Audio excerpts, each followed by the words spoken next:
বীজগণিত তোমরা যারা 7, 8, 9 পড়ো তারা সবাই বীজগণিত পড়ো। বীজগণিত তোমাদের কাছে অনেক কঠিন মনে হয়। এই বীজগণিতের যিনি মহাকর্ণধার তিনি হচ্ছেন খাওয়ারজিমি রাহিমাহুল্লাহ। ওনার বই জিব্র ওয়াল মুকাবেলা, এলজেব্রার আমরা বাংলা নাম বলি বীজগণিত। এই এলজেব্রা শব্দটা এসেছে খাওয়ারজিমি রাহিমাহুল্লাহর বই জিব্র ওয়াল মুকাবেলা এই বই থেকে। এই খোরাসান নগরীর আরও বড় বড় আলিম ছিলেন সামারকান্দি, ফারাবি, বুখারি মানে ইমাম বুখারি রাহিমাহুল্লাহ, তিরমিজি, সাগানি, কাশানি, শাসি, নিসাবুরি, মারজাবি, হারাবি, ফারগানি, জামাকশারি, বাইহাকি, বুস্তি সহ অসংখ্য এই ধরনের লকবধারী অসংখ্য আলেম ওলামা এবং বিজ্ঞানীদের লিস্ট পাওয়া যাবে শুধু যদি খোরাসানের আলেম ওলামা এবং বিজ্ঞানীদের লিস্ট বের করা হয়। এই খোরাসান নগরীতেই পৃথিবীর ইতিহাসের বিখ্যাত চিকিৎসা বিজ্ঞানী ইবনে সিনা রাহিমাহুল্লাহর জন্ম হয়েছিল। এবং এই বাইতুল হিকমার এবং তার আশেপাশের এই গবেষণাগারের পতনের পরে মিশরে আরও একটি গবেষণাগার প্রতিষ্ঠা হয়েছিল, যে গবেষণাগার দারুল উলুম নামে পরিচিত। 1400 খ্রিস্টাব্দে এই গবেষণাগার প্রতিষ্ঠা হয়েছিল, মানে প্রায় আজ থেকে 1020 বছর পূর্বে। 1020 বছর পূর্বে মিশরে দারুল উলুম নামে একটা গবেষণাগার প্রতিষ্ঠা হয়েছিল, যে গবেষণাগারটি প্রতিষ্ঠা করেছিলেন ফাতেমি খলিফা আল হাকাম বি আমরিল্লাহ।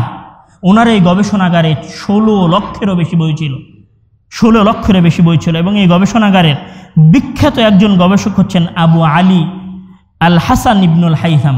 আবু আলী আল হাসান ইবনুল হাইসাম, যিনি পৃথিবীবাসীকে প্রথম ক্যামেরার ধারণা দিয়েছিলেন।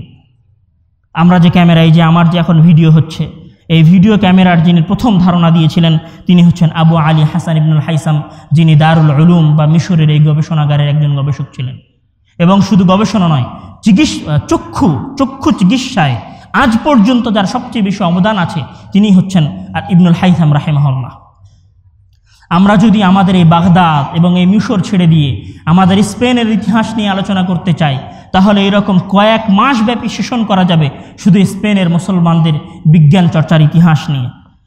শুধু যদি আমরা আজ থেকে প্রায় যদি 900 খ্রিস্টাব্দের কথা বলি, 900 খ্রিস্টাব্দ মানে আজ থেকে প্রায় 1100 বছর, মানে 1100 বছর আগেকার কথা বলছি আমি। 1100 বছর আগে আমাদের রাজশাহী, 1100 বছর আগে আমাদের ঢাকা, 1100 বছর আগে আমাদের কলকাতা, 1100 বছর আগের লন্ডন, 1100 বছর আগের প্যারিস, 1100 বছর আগের নিউ ইয়র্ক এবং 1100 বছর আগের গ্রানাডা, 1100 বছর আগের কর্ডোভা যদি তুলনা দেওয়া হয়, তাহলে আজকের যেমন রাজশাহীর মফস্বল এবং চীনের বেইজিং, মানে চীনের বেইজিংটা হচ্ছে তৎকালীন যুগের গ্রানাডা এবং কর্ডোভা, আর রাজশাহীর মফস্বল সিটিটা হচ্ছে new York city, Paris, London. যদি আজ থেকে 1000 বছর আগের তুলনা দেওয়া হয় তাহলে অনেকটা এরকম হবে। আজ থেকে 1000 বছর আগে শুধু কর্ডোভা, যেটাকে আরবিতে বলা হয় কুর্তুবা, এই কুর্তুবা নগরীতে প্রায় 32টিরও বেশি বিশ্ববিদ্যালয়, 32টিরও বেশি বিশ্ববিদ্যালয় ছিল একটা শহরে। ওই শহরে 500টিরও বেশি বিদ্যালয় ছিল, মানে প্রাথমিক স্তরের বিদ্যালয় ছিল। আল হাকাম বিন আব্দুর রহমান সানি, যিনি দ্বিতীয় আল হাকাম নামে পরিচিত, তিনি 27টি প্রাথমিক বিদ্যালয় শুধু অনাথ এবং দরিদ্র বাচ্চাদের শিক্ষা দেওয়ার জন্য চালু করেছিলেন। এই উড়োজাহাজ, যে উড়োজাহাজে আমরা এখন উড়ে যাই, এই উড়োজাহাজ ওড়ার যিনি সর্বপ্রথম স্বপ্ন দেখিয়েছিলেন তিনি আব্বাস ইবনে ফিরনাস ছিলেন। উনি সর্বপ্রথম কর্ডোভা নগরীর বিখ্যাত রাজ মসজিদের মিনার থেকে নিজের শরীরে 2 ডানা লাগিয়ে মানুষকে শিক্ষা দিয়েছিলেন যে হ্যাঁ, মানুষও উঠতে পারে। এবং উনি ওই সময় ল্যান্ডিং করতে গিয়ে, মানে অবতরণ করতে গিয়ে মাজায় আঘাত পান, এবং তিনি ওই সময় থিওরি দেন যে আমরা যদি কোনোদিন আকাশে উঠতে চাই তাহলে আকাশে ওরা ওই বস্তুর লেজ থাকতে হবে, এই জন্য সব বিমানের এখন লেজ আছে। এই লেজ থাকার থিওরি উনি দিয়েছিলেন। এবং উনি পৃথিবীর ইতিহাসে সর্বপ্রথম পানির ঘড়ি আবিষ্কার করেন। আবুল কাসেম আজ-জাহরাবি, উনি 30 খণ্ডের একটা বই লেখেন। আমি যদি বলি যে এখন আমরা যে সার্জারি করছি, মানে কাটা ছেঁড়া, হাত, পেট কাটা, বুক কাটা সহ আরও শরীরের বিভিন্ন অংশ কাটা ছেঁড়া, এই কাটা ছেঁড়ার গবেষণার 90% যে ব্যক্তির বইয়ের উপর নির্ভরশীল সেটি হচ্ছেন আবুল কাসেম আজ-জাহরাবির 30 খণ্ডের উপর সার্জারির উপর লেখা উনি যে বই লিখে গিয়েছিলেন সেই বই। এবং আমি যদি বলি কুর্তুবা বা কর্ডোভার পাশের নগরী গ্রানাডা, এই গ্রানাডার সর্ববৃহৎ লাইব্রেরিতে 6 লক্ষ বই ছিল। এবং সবচেয়ে আশ্চর্যের বিষয়, যেই 6 লক্ষ বইয়ের লাইব্রেরির যিনি মালিক ছিলেন তিনি একজন শাসক, একজন খলিফা। মানে একজন খলিফার ব্যক্তিগত আন্ডারে 6 লক্ষ বই। আর আমাদের এখনকার শাসকদের, এখনকার মুসলিম শাসকদের ব্যক্তিগত আন্ডারে হচ্ছে কি মার্সিডিজ, মেব্যাক, BMW, বুরুজ আল খলিফা, তারপরে হচ্ছে কোথাও কোনো প্রমোদতরী, কোথাও কোনো বিলাসী বিল্ডিং। আর তৎকালীন যুগের খলিফাদের প্রিয় বস্তু বা প্রিয় জায়গা ছিল লাইব্রেরি, নিজস্ব লাইব্রেরি। শুধু তাই নয়, জামে ইসবেলিয়া মানে ইসবেলিয়া নগরীর কেন্দ্রীয় জামে ইসবেলিয়া তথা ইসবেলিয়া নগরীর, মানে ইসবেলিয়া হচ্ছে স্পেনের, মানে বর্তমান স্পেন। তোমরা এখানে আরেকটু কথা বলি, তোমরা স্পেনকে চেনো কার নামে? মেসির নামে। তোমরা স্পেনকে চেনো রিয়াল মাদ্রিদের নামে। তোমরা স্পেনকে চেনো বার্সেলোনার নামে। তোমাদেরকে যদি আমি বলি কর্ডোভা, আমি যদি বলি কুর্তুবা, বা আমি যদি বলি গ্রানাডা বা গার্নাতা, তাহলে তোমরা চিনতে পারবা না। যদি বলি মেসির দেশ, তাহলে তোমরা চিনতে পারো। যেই দেশ থেকে মেসিকে কিনে নিয়ে এসে কোটি ডলার দিয়ে আমরা খেলাচ্ছি, তাদের পেছনে হাজার হাজার কোটি ডলার ইনভেস্ট করছি, ওই দেশ, ওই মাটি, ওই অঞ্চল, ওই এলাকা, ওই দেশের গাছপালা, ওই দেশের ভূমি সব ছিল মুসলিম বিজ্ঞানী এবং মুসলিম ঐতিহাসিকদের চলাফেরা করার জায়গা। এবং পৃথিবীর ইতিহাসের সবচেয়ে বড় বিশ্ববিদ্যালয়, সবচেয়ে বড় গবেষণাগার, সবচেয়ে বড় জ্ঞান চর্চার নগরীগুলোর 2টা নগরী হচ্ছে এই স্পেনে ছিল। একটা হচ্ছে কর্ডোভা এবং হচ্ছে একটা গ্রানাতা। পুরো স্পেন জুড়ে, পুরো স্পেনের অঞ্চল জুড়ে মুসলমানদের মাঝে জ্ঞান চর্চা ছিল। তার একটা অঞ্চল হচ্ছে ইসবেলিয়া, স্পেনের একটা নগরী হচ্ছে ইসবেলিয়া। এই ইসবেলিয়ার কেন্দ্রীয় মসজিদ জামে ইসবেলিয়াতে হাদিস এবং তাফসিরের দার্স দিতেন আবু বকর ইবনুল আরাবি। গণিত এবং ফারায়েজের দার্স দিতেন আবু বকর আহমদ জুজাই জামে বালান্সিয়াতে। বালান্সিয়া একটা শহরের নাম। জামে মার্সিয়া তথা মার্সিয়া নগরীর মসজিদে হাদিস, ফিকহ এবং আরবি সাহিত্যের দার্স দিতেন আব্দুর রহমান ইবনে আবদুল্লাহ আল আজাদি। জামে মালাগা, যেটা আরবিতে মালাকা নামে পরিচিত, এই জামে মালাগায় উলুমুল লুগা এবং ফারায়েজ পড়াতেন মোহাম্মদ বিন আহমদ আল গাসানি। এবং জামে গার্নাতার কোলে পৃথিবীর জামে গার্নাতা মানে গ্রানাডার কেন্দ্রীয় মসজিদের পার্শ্বদেশে পৃথিবীর ইতিহাসের সর্বশ্রেষ্ঠ বিশ্ববিদ্যালয় প্রতিষ্ঠিত হয় আবুল হাজ্জাজ ইউসুফ ইবনুল আহমারের আন্ডারে। আমি যদি এই বিশ্ববিদ্যালয়গুলোর আমরা যদি নাম দেখি, তাহলে আমরা একটা চমৎকার জিনিস দেখব যে নামগুলোর শুরুতে আছে যেমন জামে ইসবেলিয়া, জামে মার্সিয়া, জামে মালাগা, তারপরে হচ্ছে জামে কায়রাওয়ান, জামে আজ-জাইতুনা। জামে মানে কি? জামে মানে হচ্ছে তোমাদের মসজিদের সাইনবোর্ডে লেখা আছে জামিউ বাইতুল হামদ, মানে বাইতুল হামদ জামে মসজিদ। মানে জামে ইসবেলিয়া মানে ইসবেলিয়ার কেন্দ্রীয় মসজিদ। জামে গার্নাতা মানে গ্রানাডার কেন্দ্রীয় মসজিদ। জামে আজ-জাইতুনা মানে জাইতুনার কেন্দ্রীয় মসজিদ। এই জামে, এই শব্দটা থেকে এবং এই মসজিদগুলোর এই দার্সগা থেকে একটা কথা স্পষ্টভাবে ফুটে ওঠে যে মুসলমানদের জ্ঞান এবং বিজ্ঞান চর্চার মূল কেন্দ্রস্থল ছিল মসজিদ। এবং জ্ঞান এবং বিজ্ঞান চর্চার প্রাথমিক স্তর, প্রথম স্তরে ছিল দিন চর্চা।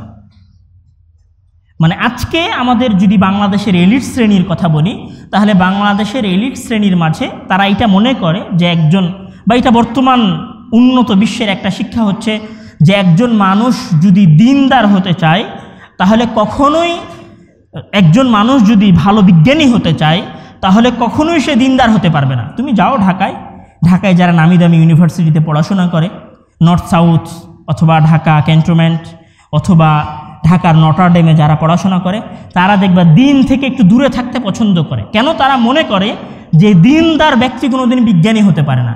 তারা দিনকে বিজ্ঞানের সাথে সাংঘর্ষিক মনে করে। কিন্তু আমরা যদি এইটা বলি যে বর্তমান পৃথিবী যেই বিজ্ঞানের উপর দাঁড়িয়ে আছে, বর্তমান পৃথিবী যেই উন্নতির উপর দাঁড়িয়ে আছে, বর্তমান পৃথিবীর উন্নতির যে ভিত্তি, এই ভিত্তিটা মূলত মুসলমানদের 1200 বছরের খেলাফত শাসনের উপর প্রতিষ্ঠিত, তাহলে কোনোদিন বেশি হবে না। বর্তমান পৃথিবী বিজ্ঞানের যে আসমানে পৌঁছেছে, এই আসমানের নিচে পৌঁছার যে ভিত্তি, যে মাধ্যম, এই মাধ্যমটা হচ্ছে আমাদের বাগদাদ, এই মাধ্যমটা হচ্ছে আমাদের স্পেনের গ্রানাডা, এই মাধ্যমটা হচ্ছে আমাদের স্পেনের কর্ডোভা, এই মাধ্যমটা হচ্ছে মিশরের দারুল উলুম। তাহলে কোনোদিন বেশি হবে না। কিন্তু সময়ের সাথে সাথে পরিবর্তন হয়েছে। আমাদের মুসলিম শাসকেরা পাশ্চাত্যদের দ্বারা প্রভাবিত হয়েছেন, আমাদের মুসলিম শাসকেরা আমেরিকা, লন্ডন, ব্রিটেনের দ্বারা প্রভাবিত হয়েছেন। তারা জ্ঞান বিজ্ঞানের চর্চা ছেড়ে বিল্ডিংয়ের প্রতিযোগিতায় লিপ্ত হয়েছেন। জ্ঞান বিজ্ঞানের চর্চা ছেড়ে তারা বিলাসিতার চর্চায়, তারফি, উৎসাহ, আনন্দ, উৎফুল্লতার পিছনে মেতে গেছেন। জনগণের পেছনে টাকা খরচ করছেন যেন জনগণ আনন্দ উল্লাস করতে পারে, এবং ওই টাকা অর্জন করে ওই টাকাও ব্যয় করছেন আনন্দ উল্লাসের পেছনে। আজকেও যদি মুসলিম শাসকগণেরা বাইতুল হিকমার মতো একটা গবেষণাগার প্রতিষ্ঠা করতে পারে, গ্রানাডার মতো একটা গবেষণাগার প্রতিষ্ঠা করতে পারে, কর্ডোভা কুর্তুবা বা জামিয়া কুর্তুবার মতো একটা কর্ডোভা বিশ্ববিদ্যালয় প্রতিষ্ঠা করতে পারে, তাহলে আগামী 100 বছর পরে এই মুসলমানদের ভাগ্য নতুনভাবে লেখা হতে পারে। হয়তো এই মুসলমানদের নামের শুরুটা এভাবে হতে পারে যে বিশ্বের পরাশক্তি উমুক মুসলিম শাসক। যদি আমাদের মুসলিম শাসকদের চিন্তা ভাবনার পরিবর্তন ঘটে এবং আমরা যদি এই বিলাসিতা ছেড়ে দিয়ে জ্ঞান চর্চা করি। এবং এইখানে যে কথা আমি বলছিলাম যে আমাদের সকলের মাঝে একটা হেয় ভাব আছে ইসলামের প্রতি। আমরা সবাই মনে করি যে ইসলাম হয়তো শুধু কোরআন হাদিসের কথা বলে, ইসলাম হয়তো শুধু মুহাদ্দিস হওয়ার কথা বলে, ইসলাম হয়তো শুধু ফাকিহ হওয়ার কথা বলে। শুধু এইটা বলে না, ইসলাম বিজ্ঞানী হওয়ার কথা বলে। পৃথিবীর ইতিহাসের সর্বশ্রেষ্ঠ যে সমস্ত বিজ্ঞানী আছেন তারা ইসলাম ধর্মের মানুষ। এই যে তোমাদের পাশের দেশ ভারত, এই ভারতের বিখ্যাত বিজ্ঞানী মিসাইল ম্যান নামে যিনি পরিচিত, এপিজে আব্দুল কালাম, যার বই উইংস অফ ফায়ার, যেটা বাংলায় অনুবাদ হয়েছে, তোমরা তার জীবন কাহিনী পড়ো। তিনি একজন ইবাদত গুজার 5 ওয়াক্ত সালাত আদায়কারী মানুষ। তোমরা বিখ্যাত পারমাণবিক বিজ্ঞানী আব্দুল কাদের, যিনি পাকিস্তানের যাকে গৃহবন্দী করে রাখা হয়েছিল, তার জীবন কাহিনী খুলে পড়ো। তিনি একজন 5 ওয়াক্ত সালাত আদায়কারী ইবাদত গুজার মানুষ। পৃথিবীর বিখ্যাত গবেষকদের একজন গবেষক, নিউরোসায়েন্টিস্ট হওয়া অনেক কঠিন। এই নিউরোসায়েন্টিস্টদের একজন বিখ্যাত নিউরোসায়েন্টিস্ট হচ্ছে আফিয়া সিদ্দিকি, যিনি শুধুমাত্র তার দিনের কারণে অমুসলিম শাসকদের হাতে অত্যাচারের মুখে পড়ে মৃত্যুবরণ করেন, শাহাদত বরণ করেন। তিনি একজন দিনদার গবেষক ছিলেন। কোনোদিন বিজ্ঞানী হওয়া, কোনোদিন একজন উন্নত গবেষক হওয়ার পথে ইসলাম বাধা নয়, বরং ইসলাম মানুষের মাঝে দ্বীনি জ্ঞান চর্চার কথা বলে, ইসলাম মানুষের মাঝে দুনিয়াবি জ্ঞান চর্চার কথা বলে। তবে ইসলামকে ছেড়ে দিয়ে সেই জ্ঞান চর্চার কথা বলে না, বরং ইসলামকে সাথে রেখে সেই জ্ঞান চর্চার কথা বলে। মহান আল্লাহ তাআলা আমাদের শাসকদেরকে সঠিক বুঝ দান করার তৌফিক দান করুক এবং তাদেরকে জ্ঞান প্রচার এবং প্রসারের পেছনে টাকা খরচ করার তৌফিক দান করুন। আল্লাহুম্মা আমিন। ওয়া আখিরু দাওয়ানা আলহামদুলিল্লাহি রাব্বিল আলামিন।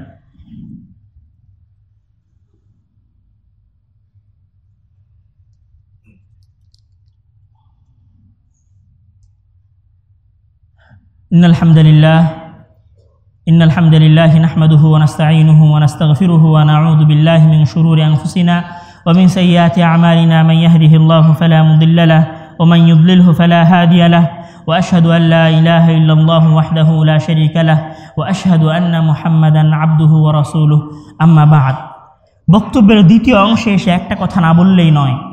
যদি আমরা বলি যে আসলে আমাদের বাংলাদেশের যেহেতু আমরা মুসলমান শাসকদের এবং তাদের জ্ঞান চর্চার পেছনে তাদের ইতিহাসের কথা বললাম, আমরা যদি আমাদের দেশের সামান্য কিছু যে আসলে আমরা কেন শিক্ষায় তাদের মতো পর্যায়ে পৌঁছাতে পারছি না, তার যদি আমি কোনো দ্বীনি কারণ নয়, আমি যদি লজিক্যাল 2-1টা কারণের কথা বলি, তাহলে এখানে দেখা যাবে যে আমাদের সরকার শিক্ষার পেছনে যে ব্যয়টা করে সেই ব্যয়টা অতি নগণ্য।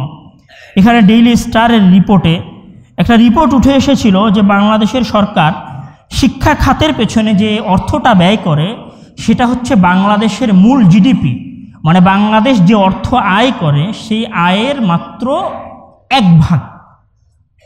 অর্থাৎ এই টাকাটা ভারত, নেপাল, আফগানিস্তান, শ্রীলঙ্কা তাদের শিক্ষা খাতে যে ব্যয়টা করে, তাদের শিক্ষা খাতের ব্যয়ের চেয়ে আমাদের বাংলাদেশের সরকারের শিক্ষা খাতের ব্যয়ের পরিমাণ কম। তো একটা দেশ যদি তার শিক্ষা খাতে ব্যয়ই কম করে তাহলে একটা শিক্ষিত সমাজ কিভাবে গড়ে উঠবে? তো ব্যয় কেন করে না? ব্যয় কেন করে না এর জবাব আব্দুল্লাহ ভাই, তোমাদের সকলের পরিচিত আব্দুল্লাহ বিন আব্দুর রাজ্জাক, উনি একটা বক্তব্যের মাঝে দিয়েছিলেন যে একজন মানুষ যখন জ্ঞানী হবে, একজন মানুষ যখন জ্ঞান অর্জন করবে, তখন আপনি তাকে দিয়ে অনৈতিক কার্যকলাপ, মানুষ মারামারি করা, খুন খারাপি করা, মানুষ হত্যার নোংরা রাজনীতি করানো আপনার পক্ষে সম্ভব হবে না।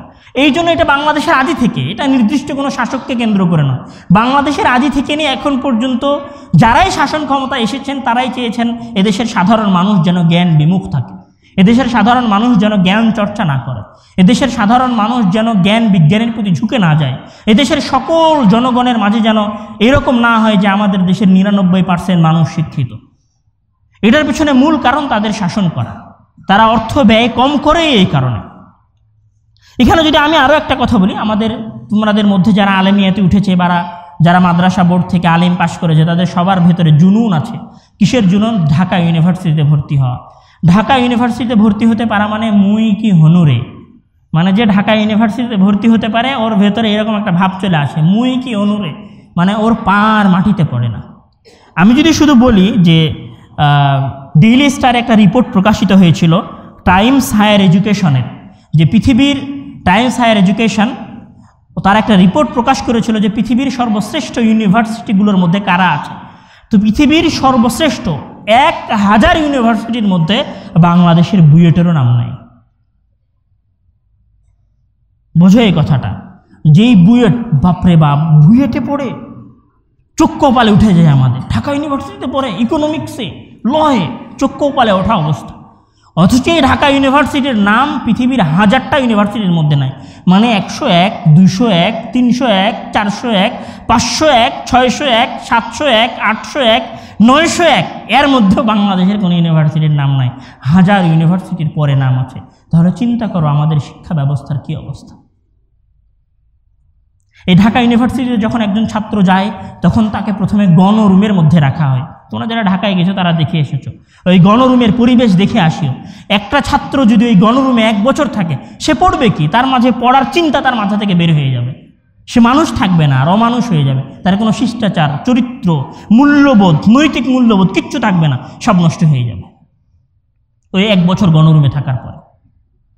তো আসলে এটা যৌক্তিক এবং লজিক্যাল কথা। এই যে বুয়েট নিয়ে আমরা প্রশংসা করি, এই বুয়েট থেকে একটা খাওয়ারজিমি বের হয়নি, এই বুয়েট থেকে একটা ইবনে সিনা বের হয়নি, এই বুয়েট থেকে একটা ইবনুল হাইসাম বের হয়নি, এই বুয়েট থেকে একটা আব্বাস ইবনে ফিরনাস বের হয়নি গত 50 বছরে, গত 60 বছরে। তাহলে আমরা কি করলাম?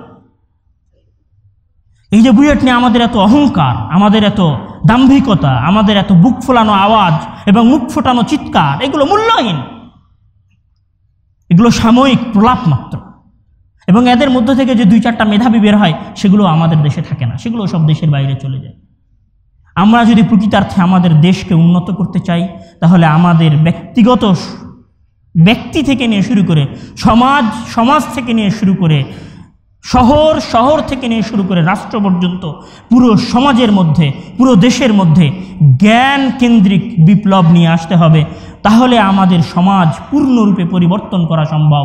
তাহলে এই বাংলাদেশ আরেকটা বাগদাদ হতে পারে, তাহলে এই বাংলাদেশ আরেকটা কর্ডোভা হতে পারবে, তাহলে এই বাংলাদেশ আরেকটা গ্রানাদা হতে পারবে, যদি আমরা আমাদের মাঝে জ্ঞান এবং বিজ্ঞানের চর্চা নিঃস্বার্থভাবে নতুন করে দেশকে প্রকৃতার্থে উন্নতি করার স্বপ্ন নিয়ে যদি আমরা এই দেশের শিক্ষা ব্যবস্থার পেছনে ব্যয় করি। মহান আল্লাহ তাআলা আমাদের দেশের শাসকদেরকে হেদায়েত দান করুক, তাদেরকে এদেশের শিক্ষা ব্যবস্থার প্রতি মনোযোগ দেওয়ার তৌফিক দান করুক এবং তাদের